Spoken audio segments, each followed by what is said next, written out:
Class 12th biology class में आप सभी का स्वागत है।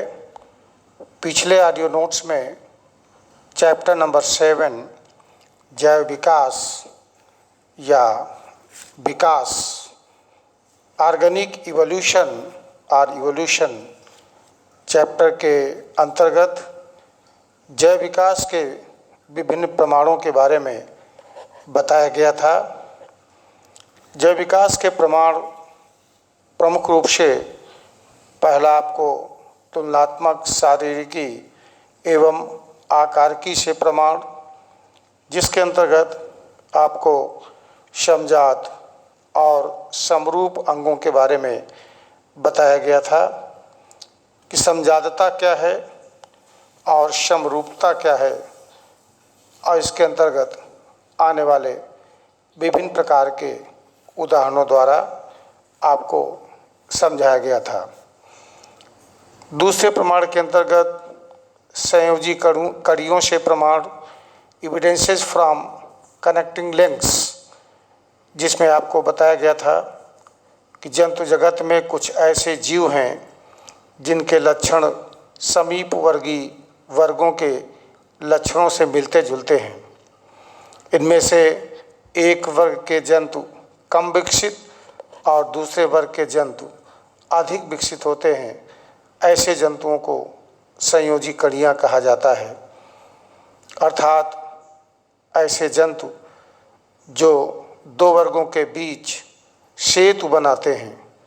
और उसके बाद कुछ महत्वपूर्ण संयोजी कड़ियों के बारे में भी आपको बताया गया था, जैसे कि विषाणु, सजीव और निर्जीवों के बीच की कड़ी है, युगलिना जंतु और पादप के बीच की कड़ी है, नियोपिलाइना मोलस्का और एनिलिडा के बीच की कड़ी है, जबकि पेरिपटस एनिलिडा और आर्थ्रोपोडा के बीच की कड़ी है। बैलेनोग्लासस, कार्डेटा, बैलेनोग्लासस अकशेरुकी और कशेरुकी प्राणियों के बीच की कड़ी है। और फिर आर्कियोप्टेरिस के बारे में बताया गया था कि यह एक जीवाश्म है जिसमें कुछ ऐसे लक्षण हैं जो सरीसृप की भांति हैं और कुछ लक्षण पक्षियों की भांति हैं, अर्थात आर्कियोप्टेरिक्स सरीसृप और पक्षियों के बीच की कड़ी है। अगला उदाहरण आपको प्रोटोथीरिया बताया गया था, जो कि सरीसृप और स्तनधारी के बीच की कड़ी है, जिसमें आपको प्लेटिपस या टैकीग्लॉसस उदाहरण के द्वारा इसे समझाया गया था। इसके पश्चात फिर अवशेषी अंगों से प्रमाण, एविडेंसेस फ्रॉम वेस्टिजियल ऑर्गन्स आपको समझाया गया था और बताया गया था कि मनुष्य में 100 से अधिक अवशेषी अंग होते हैं।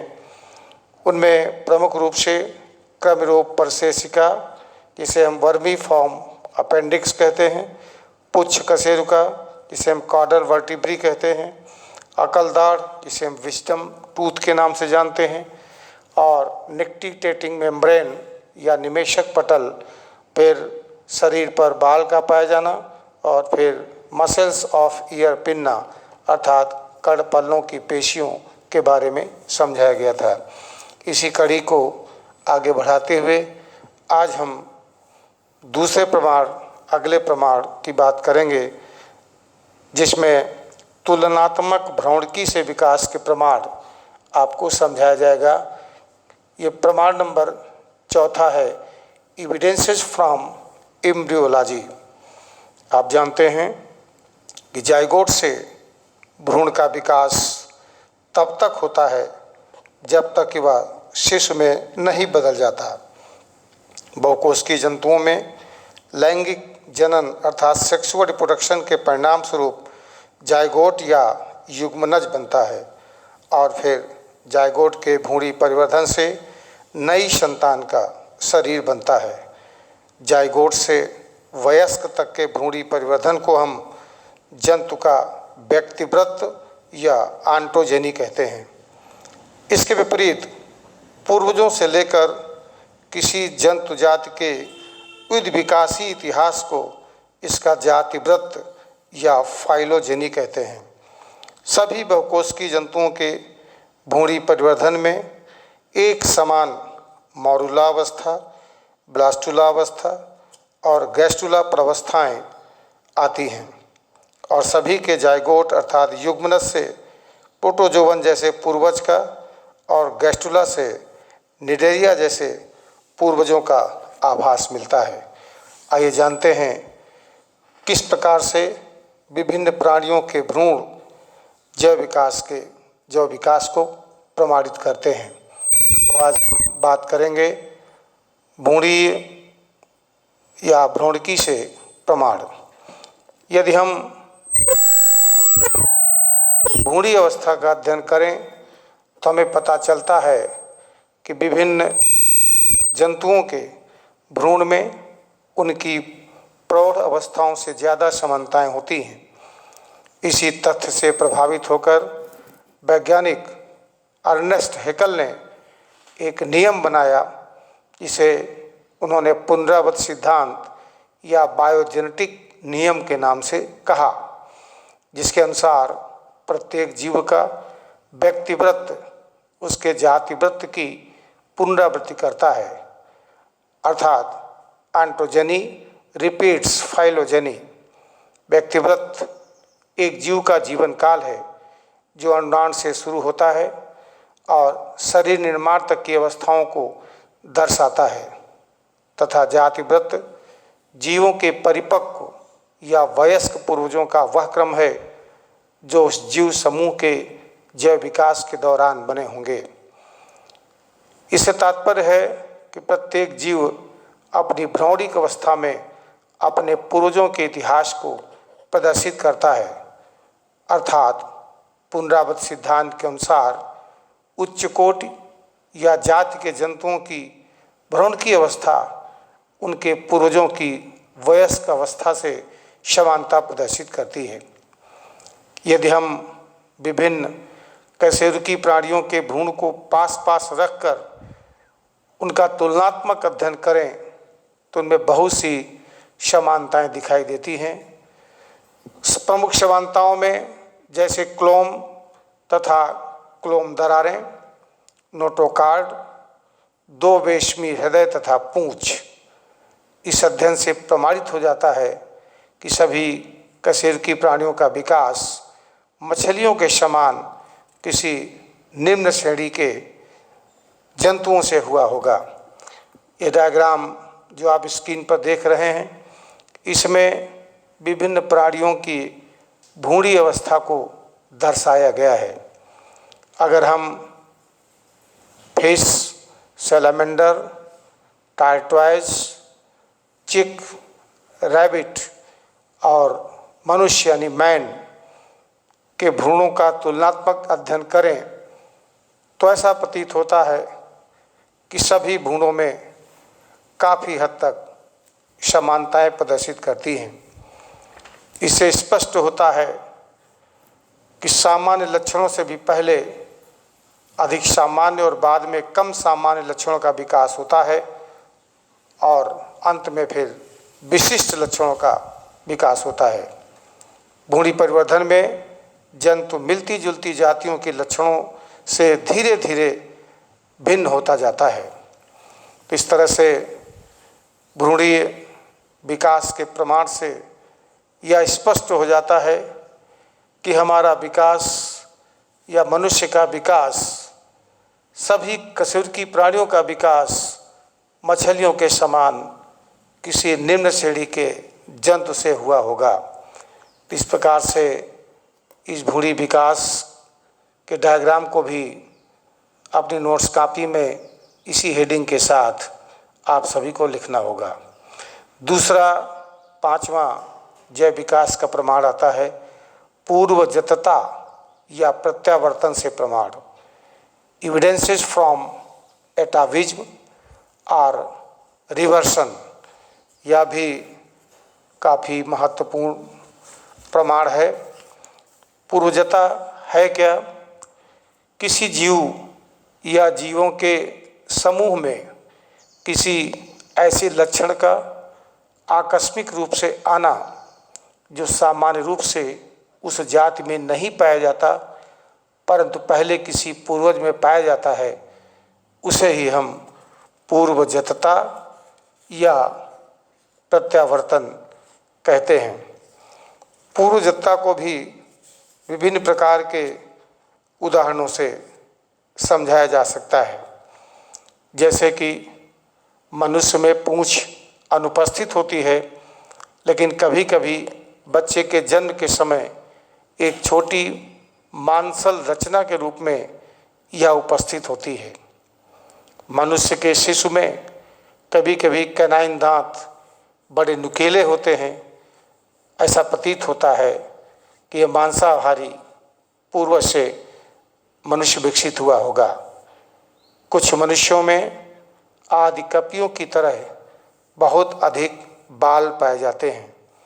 तो इस तरह से एटाविज्म या रिवर्शन भी जैव विकास को प्रमाणित करता है। जैसा कि बताया कि जीवों में कभी कभी अकस्मात कोई ऐसा लक्षण विकसित हो जाता है जो वर्तमान जाति लक्षण न होकर किसी निम्न वर्गीय पूर्वज जाति का होता है। किसी मनुष्य में कैनाइन दांतों का बड़े और नुकीले होना, किसी नवजात मानव शिशु में कुछ समय के लिए छोटी सी पूंछ का होना, किसी मनुष्य में हमारे आदि पूर्वजों कपियों की भांति शरीर पर घने बालों का होना, किसी मनुष्य में निपिल्स का पाया जाना, सामान्य बच्ची जोड़ी के अतिरिक्त उदर पर एक या अधिक अन्य जोड़ियों का होना, ये सभी पूर्वजत्ता के ही उदाहरण हैं। इनसे हमें जाति विकास क्रम के पूर्वजों का आभास होता है। और अगला महत्वपूर्ण प्रमाण आता है जीवाश्म विज्ञान से प्रमाण।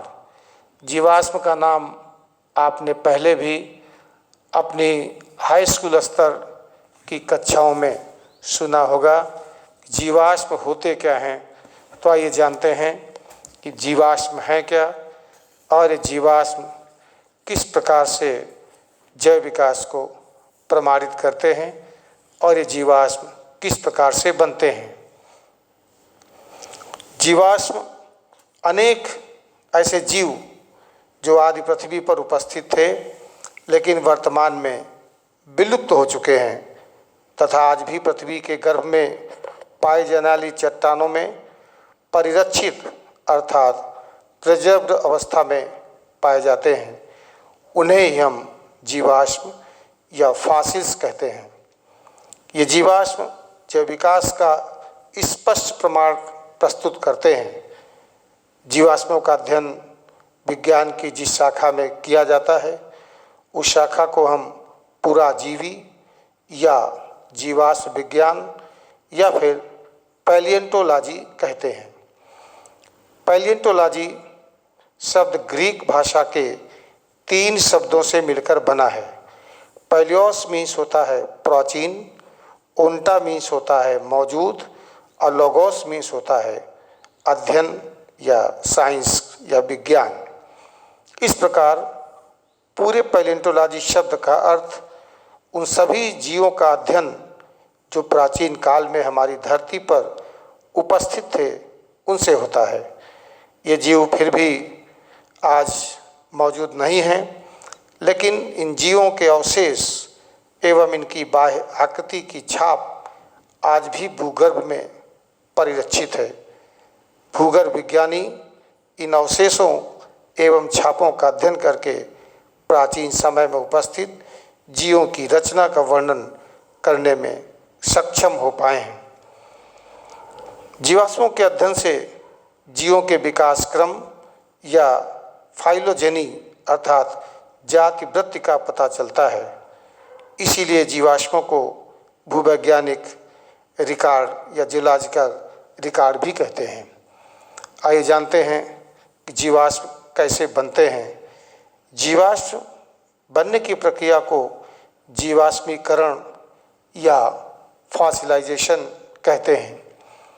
जीवाश्म मुख्य रूप से सेडिमेंट्री रॉक्स में अर्थात अवसादी शैल में पाए जाते हैं, जो समुद्र या झीलों के तल पर रेत के जमा हो जाने से बनते हैं। मरे हुए जीवों का पूरा शरीर रेत से ढक जाता है तथा धीरे धीरे यह ठोस पत्थर में परिवर्तित हो जाता है। इसी प्रकार मृत जीवों के विभिन्न भागों का एक स्पष्ट चित्र पत्थर पर अंकित हो जाता है। इस प्रक्रिया को हम पेट्रीफैक्शन या अश्मीभवन कहते हैं और इस प्रकार के बने हुए जीवाश्मों को हम अश्मीभूत जीवाश्म कहते हैं। तो अश्मीभूत जीवाश्म या पेट्रीफाइड फॉसिल्स क्या होते हैं आपने समझ लिया होगा। दूसरा है सांचा जीवाश्म, जिसे हम मोल्ड फॉसिल कहते हैं, ढांचा जीवाश्म भी कह सकते हैं। इसमें जीवधारी के शरीर का कोई भी भाग परिरक्षित नहीं होता, केवल इनकी आकृति के सांचे मिलते हैं। कभी कभी सांचों के खाली स्थान में खनिज पदार्थ भरकर इसका कास्ट या ढांचा बना देते हैं और इस ढांचे से जंतु की बाह्य आकृति का अनुमान लगाया जा सकता है। तीसरा अपरिवर्तित जीवाश्म या अनअल्टर्ड फॉसिल। अनअल्टर्ड फॉसिल क्या होता है, इसे आप समझ लीजिए। ये जीवों के संपूर्ण शरीर होते हैं और ये दो प्रकार के होते हैं। कभी कभी कोमल शरीर वाले कीट, क्रस्टेशियंस एवं मकड़े आदि, आयल सेल, एम्बर चीड़ की राल, एम्बर को चीड़ की राल को कहा जाता है, और एस्फाल्ट आदि के अंदर परिरक्षित हो जाते हैं। और दूसरा, कभी कभी संपूर्ण जंतु या उसका कंकाल बर्फ में जम जाता है। ये विशेष रूप से अच्छे जीवाश्म होते हैं। तो अनअल्टर्ड फॉसिल्स अर्थात जीवधारी का पूरा शरीर बर्फ में भली प्रकार से सुरक्षित रहकर संपूर्ण जीवाश्म बनाता है, तब इसे हम अनअल्टर्ड फॉसिल के नाम से जानते हैं। और फिर आता है ठप्पा जीवाश्म, जिसे हम प्रिंट फॉसिल्स के नाम से जानते हैं। प्रिंट फॉसिल क्या है या ठप्पा जीवाश्म क्या है? कभी कभी मरने के बाद और सड़ने से पहले जीव चट्टानों पर अपना ठप्पा बना लेते हैं और ऐसे ही जीवाश्म को हम ठप्पा जीवाश्म के नाम से जानते हैं, जिसे हम प्रिंट फॉसिल कह सकते हैं। ये खास करके नम भूमि या नम चट्टानों पे बन पाते हैं। उसके बाद फिर अगला जैव विकास का प्रमाण आता है कार्यकी तथा जीव रसायन से प्रमाण। कार्यकी और कार्यकी तथा जीव रसायन से प्रमाण भी काफ़ी महत्वपूर्ण है। आइए समझते हैं कि कार्यकी और जीव रसायन से किस प्रकार से जैव विकास को प्रमाणित किया जा सकता है। एग्जामिनेशन में कभी किसी प्रमाण का नाम देकर के पूछ लिया जाता है या फिर बड़े प्रश्न के रूप में पूछा जाता है कि जैव विकास क्या है, इसे विभिन्न प्रमाणों द्वारा समझाइए। उस स्थिति में हम सभी प्रमाणों का संक्षिप्त विवरण देते हैं। अन्यथा कभी कभी सिंगल प्रमाण के बारे में पूछ लिया जाता है, जैसे कि अवशेषी अंग क्या हैं और विभिन्न अवशेषी अंगों से जैव विकास को प्रमाणित कीजिए, या संयोजी जंतु क्या हैं, विभिन्न प्रकार के संयोजी जंतुओं से जैव विकास को प्रमाणित कीजिए। इस तरह से भी प्रश्न पूछा जा सकता है। तो हमें भली भांति प्रत्येक प्रमाण को समझना होगा और उसको याद रखना होगा। आइए जानते हैं कार्यकी या जीव रसायन से विकास को किस प्रकार से प्रमाणित किया जा सकता है। विभिन्न जंतुओं के शरीर की कार्यकी और जीव रसायन के अध्ययन से पता चलता है कि सभी जंतुओं की अनेक मूल समानताएं होती हैं। उन्हीं समानताओं की हम तुलना करें तो पहला है जीवद्रव्य की रचना एवं रासायनिक संयोजन। फाइलम प्रोटोजोआ से लेकर स्तनधारियों तक सभी जंतुओं में समान होती है। यदि हम बात करें न्यूक्लिक एसिड डीएनए और आरएनए की, तो ये दोनों डीएनए और आरएनए सभी जीवों में पाए जाते हैं और यही नहीं, इनकी मूल रचना में भी समानताएं होती हैं। तीसरा, सभी जंतुओं में जैविक ऑक्सीकरण के परिणाम स्वरूप ऊर्जा एटीपी के रूप में संचित रहती है। ऑक्सीकरण से संबंधित विभिन्न प्रकार के एंजाइम जैसे साइटोक्रोम भी सभी में समान होते हैं। विभिन्न जंतुओं में समान प्रकार के डाइजेस्टिव एंजाइम्स भी पाए जाते हैं, जैसे एमाइलेज स्पंज से लेकर के स्तनधारी तक सभी प्राणियों में होता है।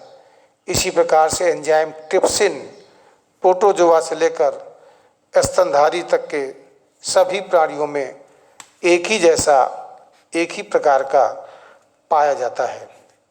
और विभिन्न कशेरुकियों में पाए जाने वाले समान हार्मोन्स का समान कार्य होता है, जैसे कि थायरॉक्सिन हार्मोन सभी कशेरुकी प्राणियों में उपस्थित होता है और इसका प्रमुख कार्य कायांतरण में सहायता करना है। इस प्रकार से कई ऐसे फिजियोलॉजिकल या बायोकेमिकल एविडेंसेस हैं जो कि जैव विकास को प्रमाणित करते हैं। इन सभी प्रमाणों से एक बात तो स्पष्ट होती है कि जब भी जैव विकास हुआ है तो वह सरल संरचना से के प्राणियों से ही हुआ है और सरल संरचना से ही जटिल संरचना वाले प्राणियों का विकास हुआ है। और जैव विकास निरंतर चलने वाली वह प्रक्रिया है जिसमें सरल संरचना वाले प्राणी जटिल संरचना में परिवर्तित होते हैं। इस तरह से जैव विकास क्या है, जैव विकास के प्रमुख प्रमाण क्या हैं, इनके बारे में हमने अध्ययन किया है। इसके अलावा अन्य और भी ऐसे प्रमाण हैं जिनसे जैव विकास को प्रमाणित किया जा सकता है, जैसे कि कोशिका विज्ञान से प्रमाण, एविडेंसेस फ्रॉम साइटोलॉजी। इनको भी ध्यान से सुनते चलिए। कोशिका से भी जैव विकास प्रमाणित होता है, जैसे कि सभी जंतुओं और पादपों में कोशिका ही जीव शरीर की संरचनात्मक एवं क्रियात्मक इकाई होती है। सभी प्राणियों में कोशिका ही स्ट्रक्चरल और फंक्शनल यूनिट होती है। सभी जीवों की कोशिकाओं का संरचनात्मक संगठन भी लगभग एक जैसा होता है और लगभग सभी जीवों में जीवद्रव्य के संगठन में कार्बन, हाइड्रोजन, ऑक्सीजन और नाइट्रोजन ही पाए जाते हैं। सभी जीवों की कोशिकाओं में आनुवंशिक पदार्थ के रूप में डीएनए तथा आरएनए पाया जाता है। इस प्रकार से एविडेंसेस फ्रॉम साइटोलॉजी भी जैव विकास का एक अच्छा प्रमाण है। इसी प्रकार से एविडेंसेस फ्रॉम जेनेटिक्स अर्थात आनुवंशिकी से प्रमाण, भौगोलिक वितरण से प्रमाण, एविडेंसेस फ्रॉम ज्योग्राफिकल डिस्ट्रीब्यूशन, ऐसे ही कोई और भी अन्य प्रकार के प्रमाण हो सकते हैं। इस तरह से प्रमुख जैव विकास के प्रमाणों को आपको बताया जा चुका है। और अब अगले ऑडियो नोट्स के माध्यम से हम बात करेंगे इसी चैप्टर के अगले भाग के बारे में, जिसमें कि विभिन्न प्रकार के जैव विकास के सिद्धांतों को दर्शाया गया है। थ्योरी ऑफ ऑर्गेनिक इवोल्यूशन, जैव विकास की क्रियाविधि को समझाने के लिए प्रमुख रूप से 3 सिद्धांत दिए गए हैं। पहला उसमें लैमार्क द्वारा उपार्जित लक्षणों की वंशागति का सिद्धांत, दूसरा डार्विन द्वारा प्राकृतिक वर्ण का सिद्धांत और तीसरा ह्यूगो डे व्रिज का उत्परिवर्तनवाद। इस तरह से इस चैप्टर के अगले भाग के रूप में हम जैव विकास को समझाने के लिए समय समय पर विभिन्न वैज्ञानिकों का द्वारा दिए गए विभिन्न सिद्धांतों के बारे में चर्चा करेंगे। आज के लिए इतना पर्याप्त है। शेष अगले ऑडियो नोट्स के साथ आपको इस अध्याय का अगला भाग प्रेषित किया जाएगा। बहुत बहुत धन्यवाद।